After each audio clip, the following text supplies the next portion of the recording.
Assalamualaikum warahmatullahi wabarakatuh. Bertemu lagi anak-anak dengan saya. Sebelumnya apa kabarnya? Semoga selalu dalam keadaan sehat ya. Jangan lupa untuk selalu menerapkan protokol kesehatan agar kita selalu dalam keadaan sehat dan terjaga. Nah, untuk hari ini kita akan belajar mengenai dasar pengelolaan administrasi keuangan. Materi ini masih sama seperti KD sebelumnya, jadi masih satu rangkaian dari KD yang kemarin. Hanya saja hari ini kita akan membahas lebih dalam tentang dasar pengelolaan administrasi keuangan. Untuk kompetensi dasar yang akan kita pelajari hari ini, seperti yang sudah saya sampaikan sebelumnya ya, bahwa masih dalam KD 3.1 yaitu tentang memahami ruang lingkup administrasi keuangan, sedangkan KD 4.1 yaitu melakukan pengelompokan ruang lingkup administrasi keuangan. Nah, di pertemuan sebelumnya, kita telah belajar tentang berbagai macam ruang lingkup administrasi keuangan. Salah satunya yang pertama dulu adalah tentang definisi administrasi keuangan. Coba sambil kita mengingat bersama-sama kira-kira resume atau kesimpulan dari definisi administrasi keuangan itu apa? Bisa kalian ingat-ingat dulu sebelum kita bahas bersama. Ya, betul. Jadi untuk definisi administrasi keuangan secara umum adalah proses pengelolaan keuangan yang melibatkan hampir semua kegiatan yang berkaitan dengan keuangan, mulai dari perencanaan, pelaksanaan, hingga pembuatan laporan keuangannya sebagai proses akhir. Kemudian kita juga belajar tentang prinsip administrasi keuangan. Prinsip administrasi keuangan itu ada 7 ya. Yang pertama ada konsistensi, yang kedua akuntabilitas, yang ketiga transparansi, yang keempat kelangsungan hidup, yang kelima integritas, yang keenam pengelolaan, dan yang ketujuh atau yang terakhir adalah standar akuntansi. Kemudian kita juga belajar tentang komponen administrasi keuangan. Ada 7 juga, yang pertama yaitu perencanaan keuangan, yang kedua penganggaran keuangan, yang ketiga pengelolaan keuangan, yang keempat pencarian keuangan, yang kelima penyimpanan keuangan, yang keenam pengendalian keuangan, dan yang ketujuh adalah pemeriksaan keuangan. Kemudian selanjutnya kita juga belajar tentang apa sih manfaat dari administrasi keuangan. Nah, untuk manfaatnya sendiri adalah yang pertama, teraturnya penerimaan maupun pengeluaran keuangan di dalam sebuah organisasi. Kemudian, pemanfaatan uang mampu dikendalikan dan dikoordinasikan dengan baik. Kemudian yang ketiga adalah berkurangnya kekeliruan dalam pembuatan laporan keuangan. Setelah itu kita juga belajar tentang tujuan dari administrasi keuangan. Yang pertama, memperlancar proses keluar masuk uang. Yang kedua, mempermudah transaksi uang. Yang ketiga, adanya bukti transaksi. Dan yang terakhir adalah mengetahui kondisi atau keadaan keuangan di perusahaan dalam suatu periode tertentu. Selain 5 ini, kita juga belajar tentang satu lagi, yaitu tentang fungsi dari administrasi keuangan. Nah, fungsi administrasi keuangan ini ada fungsi secara umum dan fungsi secara khusus ya. Untuk fungsi secara umum yaitu ada fungsi investasi, fungsi mencari dana, fungsi pembelanjaan, dan yang terakhir adalah fungsi pembagian laba. Sedangkan fungsi khusus administrasi keuangan ini ada 3. Ada 3 yang kesemuanya itu tergantung dari fungsi masing-masing instansi tersebut. Nah, fungsi khusus ini ada 3. Yang pertama, fungsi administrasi keuangan di instansi pemerintah dan daerah, yaitu ada fungsi pengelolaan ekonomi makro dan fiskal, fungsi penganggaran, fungsi administrasi perpajakan, fungsi administrasi kepabeanan, fungsi perbendaharaan, fungsi pengawasan keuangan. Kemudian yang kedua, Fungsi khususnya adalah fungsi administrasi keuangan di perusahaan. Nah, fungsinya diantaranya adalah fungsi perencanaan, pengorganisasian, kepemimpinan, dan pengendalian. Sedangkan fungsi khusus yang terakhir yaitu fungsi administrasi keuangan di instansi sekolah, yaitu fungsinya yang pertama meningkatkan efektivitas dan efisiensi penggunaan keuangan sekolah, yang kedua meningkatkan akuntabilitas dan transparansi keuangan sekolah, dan yang terakhir adalah meminimalkan penyalahgunaan anggaran sekolah. Dari materi sebelumnya, apakah sudah bisa dipahami? Nah, untuk lebih jelasnya atau semisal ada yang belum paham, bisa kalian putar kembali video materi sebelumnya atau bisa kalian baca kembali di buku paket yang kalian terima. Kemudian bisa kita diskusikan di ruang diskusi di Google Classroom. Baik, setelah 6 materi ini, kita akan masuk pembelajaran yang memang akan kita bahas pada hari ini, yaitu tentang dasar pengelolaan administrasi keuangan. Seperti yang sudah kita pelajari juga sebelumnya, bahwa sebenarnya dalam administrasi keuangan, kegiatan-kegiatan yang bisa kita lakukan, yaitu yang pertama, menerima, menyiapkan uang, serta melaksanakan administrasinya. Yang kedua, menyiapkan bukti-bukti yang lengkap mengenai penerimaan dari pengeluaran keuangan sesuai dengan peraturan. Yang ketiga, menyusun laporan kas. Yang keempat, meneliti kelengkapan dan kebenaran bukti-bukti pembukuan keuangan. Yang kelima, menata dan mengatur administrasi keuangan sesuai dengan prosedur yang berlaku. Kemudian yang keenam, menyimpan dan memelihara semua dokumen pembukuan secara teratur.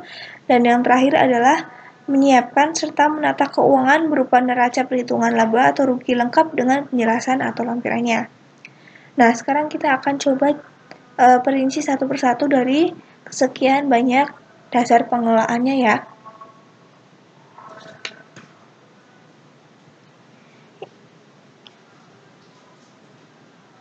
Yang pertama adalah menerima, menyiapkan uang, serta melaksanakan administrasinya.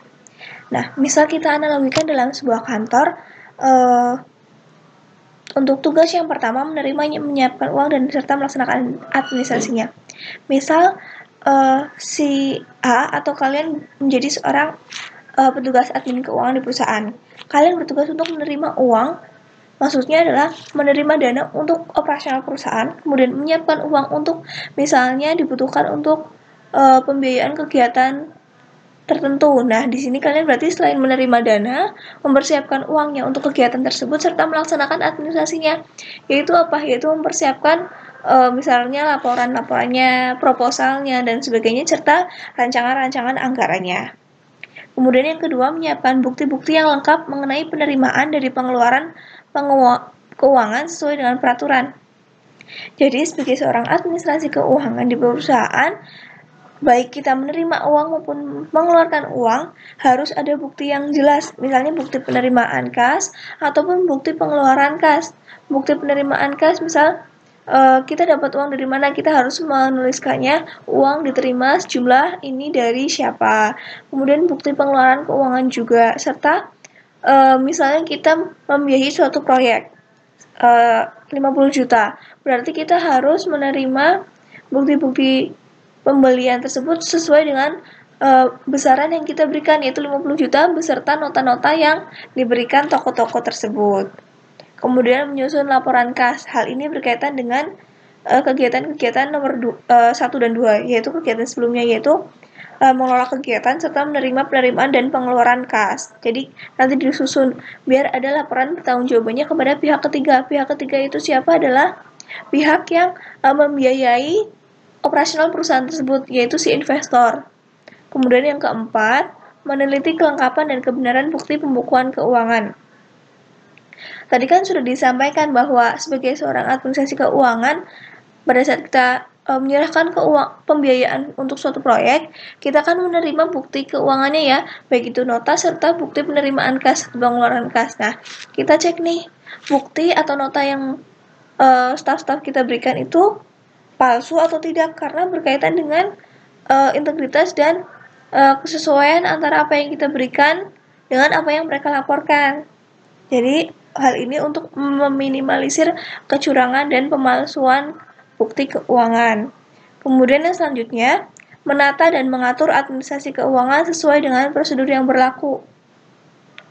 Jadi untuk sistem keuangannya, kita harus menggunakan sistem keuangan yang memang berlaku di dalam perusahaan tersebut dan standar-standar yang diterapkan di aturan keuangan. Makanya di prinsip administrasi keuangan ada salah satunya adalah standar akuntansi.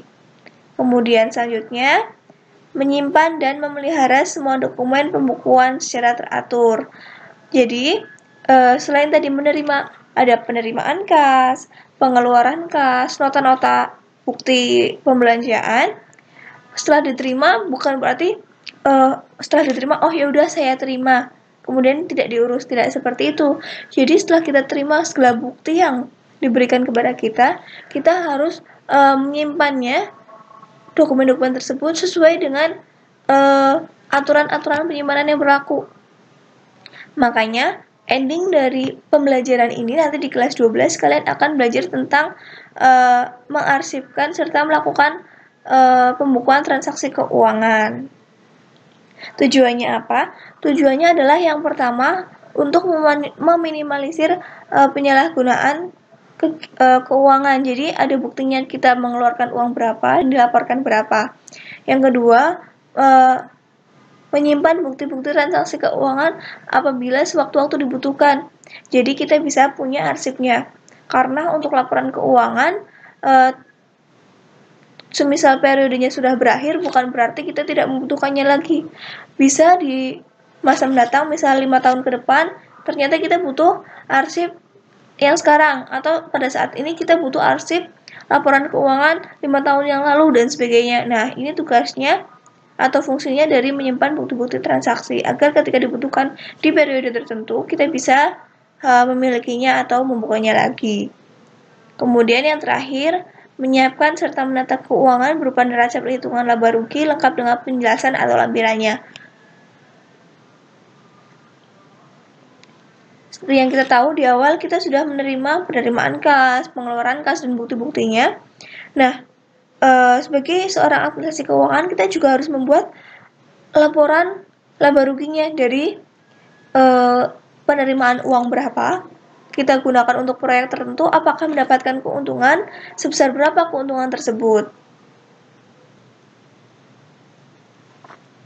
Oke, itu dari penjelasan tentang dasar pengelolaan administrasi keuangan. Kemudian kita lanjut ke, ya ini adalah tugas seorang administrasi keuangan di dalam perusahaan ya. Ada 5 sebenarnya, mari kita bahas satu persatu. Yang pertama tugasnya adalah mengelola surat menyurat. Seperti yang kita tahu di perusahaan itu, kegiatan surat menyurat merupakan kegiatan yang sudah akrab atau biasa digunakan sehari-hari atau terjadi sehari-hari. Baik itu surat menyurat dalam bentuk surat undangan dan sebagainya. Namun dalam kaitannya dengan keuangan, surat-surat yang digunakan adalah surat-surat yang berkaitan dengan biasanya transaksi dengan penjual maupun pembeli, atau yang biasa kita sebut dengan surat niaga, karena berkaitan dengan pemesanan, kemudian pembayaran, pembelian, dan sebagainya.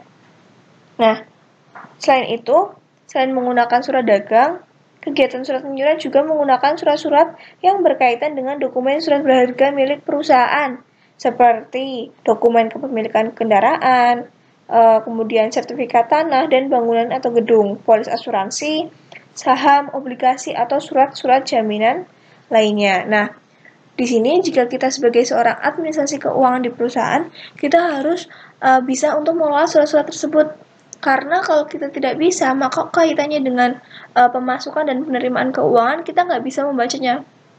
Masa kita hanya ngurusin keuangannya saja tanpa bisa membaca isi-isi surat tentang misalnya surat pembelian, pembayaran, kita tidak bisa membaca surat tersebut atau tidak bisa memahami surat tersebut. Bagaimana kita bisa mencocokkan dengan laporan keuangan yang staf-staf ataupun pegawai lain berikan kepada kita. Makanya kita selain paham tentang keuangan juga paham tentang pengelolaan surat menyuratnya. Namanya saja administrasi keuangan, jadi merupakan kombinasi antara tentang keuangan dan kegiatan-kegiatan administrasi. Kemudian yang kedua adalah mencatat transaksi barang dan jasa atau entry journal.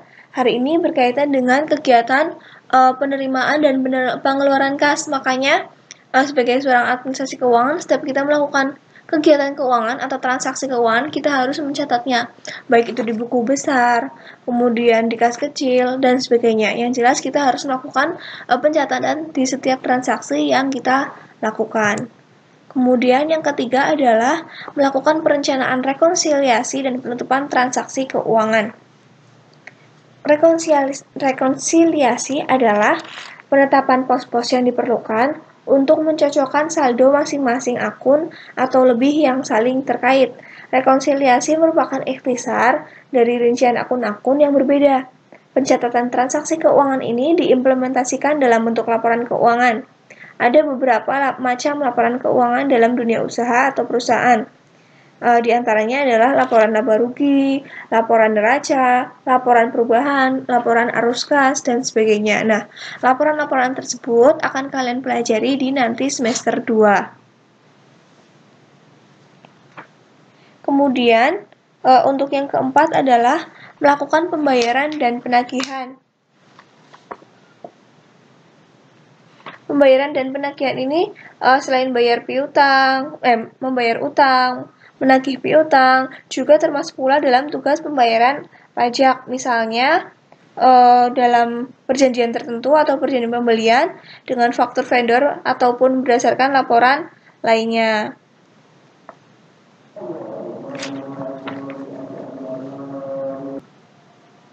Nah, jadi sebagai seorang administrasi keuangan, tidak hanya untuk melakukan pembayaran dan penagihan terkait untuk keuntungan perusahaan, tapi juga untuk kelangsungan hidup perusahaan. Misalnya kalau perusahaan ataupun usaha ada pajaknya. Nah, di sini administrasi keuangan juga bertugas mengurusi pajak-pajaknya, misal pajak pembelian, pajak perusahaan, pajak badan usaha, pajak penghasilan, pajak bumi bangunan, dan sebagainya. Yang jelas, sebagai perusahaan yang baik harus memiliki NPWP perusahaan agar diakui legalitasnya. Kemudian yang terakhir adalah melakukan penganggaran. Seorang administrator keuangan melakukan penganggaran atau budgeting, di antaranya perencanaan keuangan perusahaan, menganalisis informasi keuangan yang digunakan untuk membuat peramalan anggaran bulanan, memantau anggaran, dan melakukan analisis biaya-biayanya. Nah, tugas penganggaran ini tergambar dalam bidang perencanaan keuangan yang meliputi perencanaan peminjaman, penerimaan, pengeluaran, dan pembayaran. Karyawan di posisi administrasi keuangan mempersiapkan laporan keuangan untuk manajemen yang mencakup laporan biaya dan laporan arus kas, serta tugas administrator keuangan dalam penganggaran yang juga memonitor investasi perusahaan. Nah, pada dasarnya, kelima tugas administrasi keuangan ini amat sangat berkaitan dengan dasar pengelolaan administrasi keuangan.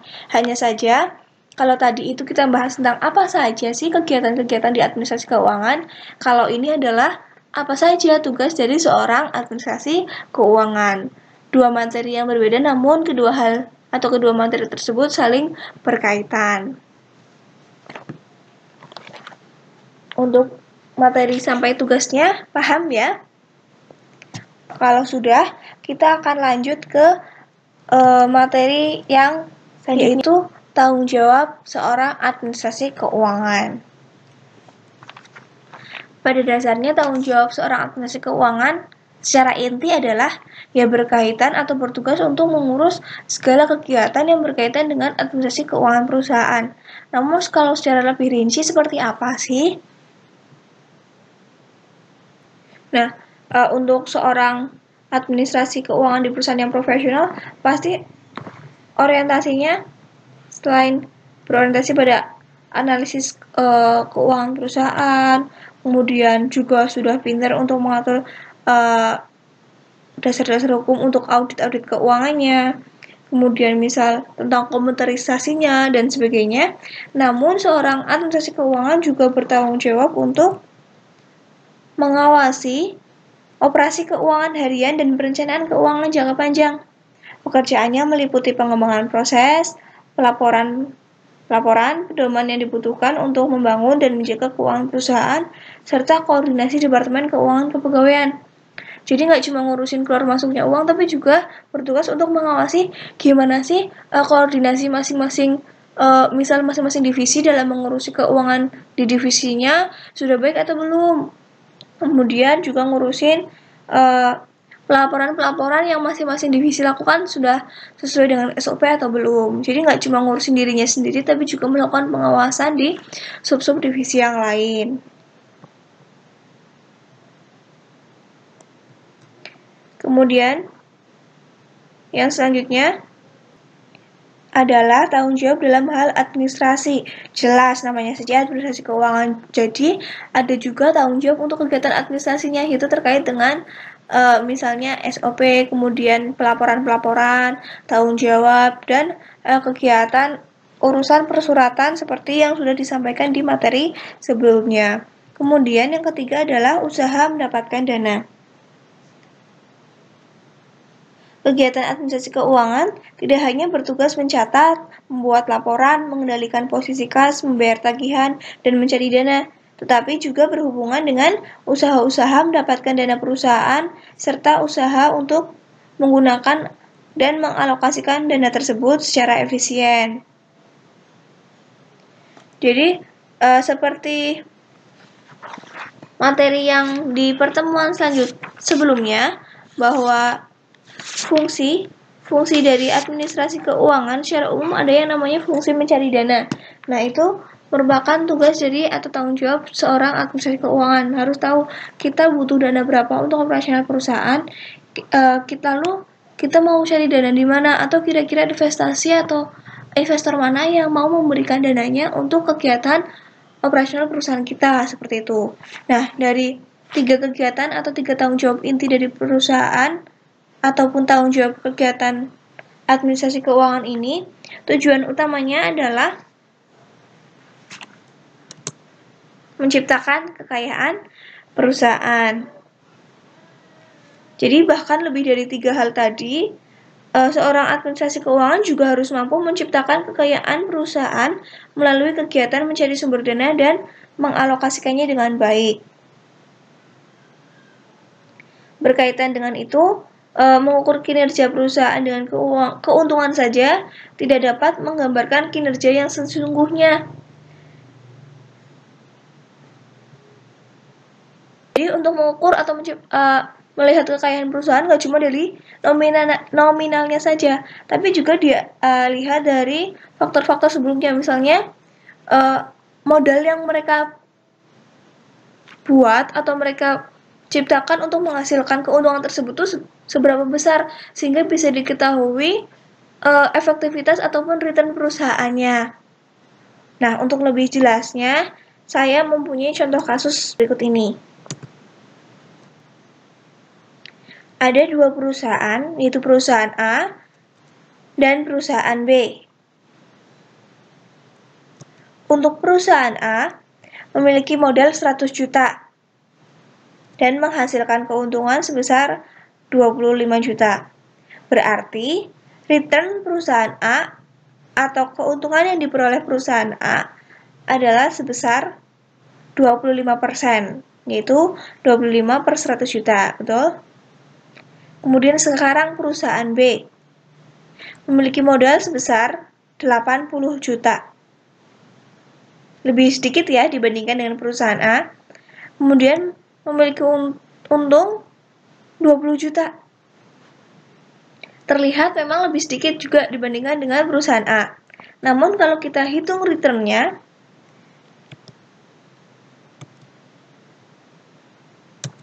adalah sebesar 25% juga.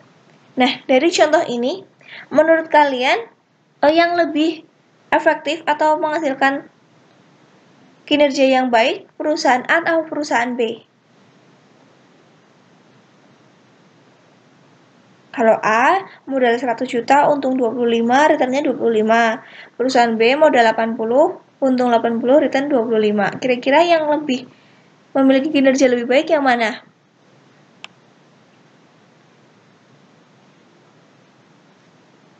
Ya, betul. Yang B. Karena apa? Karena dengan modal yang lebih kecil, menghasilkan tingkat keuntungan yang sama dengan perusahaan A. Jadi, walaupun modalnya cuma 80 juta, untungnya 20 juta, tapi return yang diberikan perusahaan B sama dengan perusahaan A. Jadi, tujuan perusahaan dalam konteks administrasi keuangan itu lebih diarahkan pada menciptakan atau maksimalisasi kekayaan. Dengan demikian, dengan meningkatkan kekayaan perusahaan, akan meningkatkan juga kekayaan pemilik perusahaan. Seorang pengusaha yang membuka toko minimarket dengan modal 500 juta berharap nantinya nilai kekayaan usahanya akan meningkat lebih dari 500 juta setelah beberapa tahun yang akan datang. Jelas, namanya usaha pasti kita ingin suatu saat kita memperoleh uang lebih dari modal yang telah kita berikan. Contohnya, kita jualan pulsa dengan modal 100.000. Otomatis yang kita harapkan adalah kita suatu saat atau pada periode tertentu kita memiliki uang lebih dari 100.000 dari modal yang kita keluarkan untuk usaha tersebut. Nah, bagaimana untuk materi hari ini? Apakah sudah? Jadi setelah kalian melihat materi hari ini, kalian bisa komen di bawah ataupun lebih baik kita diskusinya di Google Classroom saja ya. Jadi kita setelah melihat materi ini, kalian beralih ke Google Classroom di bagian materi KD ini, kalian komen di grup materi tersebut tentang hal-hal yang ingin kalian tanyakan terkait dengan materi kalian yang sudah dipelajari dari pertemuan sebelumnya dengan materi hari ini.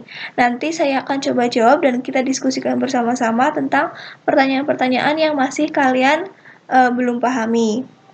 Jangan lupa setelah melihat materi ini juga kalian pahami materi dan kalian catat di buku kalian masing-masing agar kalian bisa membaca ulang dan memahaminya agar bisa lebih pintar lagi. Begitu ya, untuk itu sekian materi kita hari ini. Mohon maaf kalau ada kesalahan. Semoga bermanfaat. Wassalamualaikum warahmatullahi wabarakatuh.